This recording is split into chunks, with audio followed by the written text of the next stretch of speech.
Je le désire ardemment. Amen.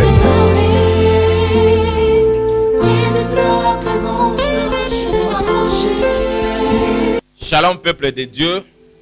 Nous vous saluons dans le nom de notre Seigneur Jésus. Nous sommes dans une série d'émissions qui pourra peut-être nous prendre 5 émissions de 5 minutes, 5 minutes. Vous allez constater que je serai très court parce que vous aurez le temps de découvrir ce que Dieu veut nous parler. Notre sujet, il s'agit de la délivrance. Alors le thème, quelques responsabilités d'un chrétien face à sa délivrance.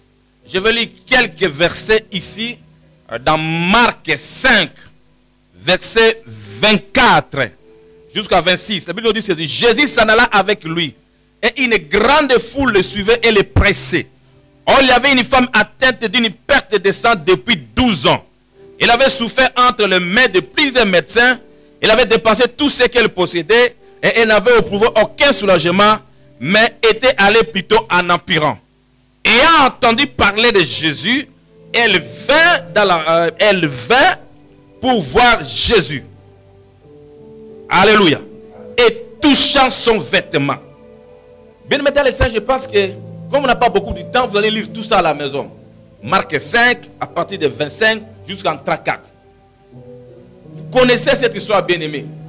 Nous voulons parler de la délivrance. Quand on parle de la délivrance, dans son origine, sotéria, délivrance, sotéria, salut, sotériologie, la science du salut. C'est-à-dire la délivrance, c'est une émancipation. Faire passer quelqu'un de la souffrance à une situation agréable. Préserver quelqu'un de tout mal. La délivrance, c'est quand quelqu'un a des résultats escomptés à son problème. Quand quelqu'un cherche quelque chose et il trouve selon ce que lui, il demande dans la paix. C'est ça la délivrance. Vous êtes malade, vous priez et que vous êtes guéri. Vous avez manqué l'emploi, vous priez que Dieu vous donne un emploi. Vous êtes célibataire, vous priez et que Dieu vous donne un emploi. Alors ici, nous voulons voir les responsabilités d'un chrétien face à sa délivrance. Bien aimé, il faut savoir ceci. Dieu ne peut pas nous donner tout. Dieu ne peut pas faire tout pour nous. Nous avons une part de responsabilité. Même dans les jardins d'Éden, quand Dieu a créé les jardins d'Éden, il a mis l'homme là-bas. Il lui a donné la responsabilité de dominer, de cultiver la terre. Ça, c'est notre Dieu bien-aimé. C'est-à-dire, dans tout ce que vous avez de faire, nous avons notre responsabilité. Parce que Dieu aussi a sa responsabilité. Toi, un enfant de Dieu, tu dois savoir que dans la vie chrétienne, nous avons nos droits, nous avons aussi nos devoirs. Alors vous êtes autorisé à accéder à ce que vous devez faire.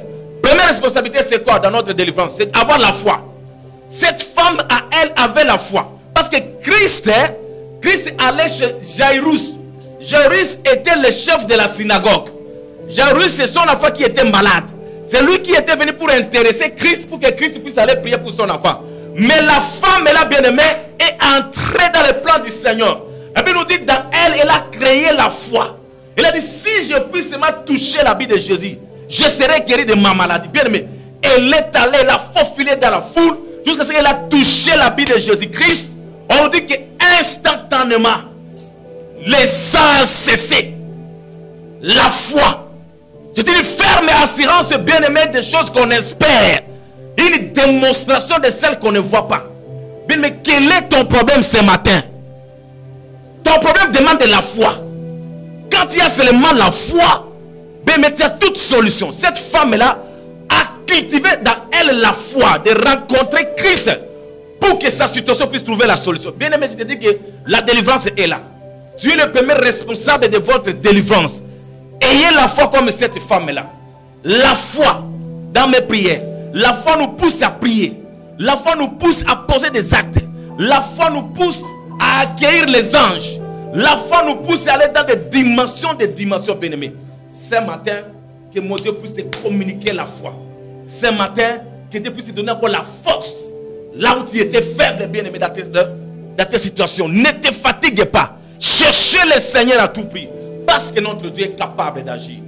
Merci beaucoup parce que Je sais que ce matin, vous avez la foi. Cet après-midi, vous avez la foi d'opérer quelque chose parce que Christ est là. Que Dieu vous bénisse. Seigneur, merci beaucoup pour ta grâce dans notre vie. Bénis mon frère, bénis ma sœur, là où il m'a écouté, là où il est, Seigneur. Qu'il puisse avoir la foi qui va déplacer des montagnes, la foi qui va l'aider, Seigneur, à aller de l'avant. Dans le nom de Jésus-Christ, nous prions et nous disons Amen. Soyez bénis de Christ.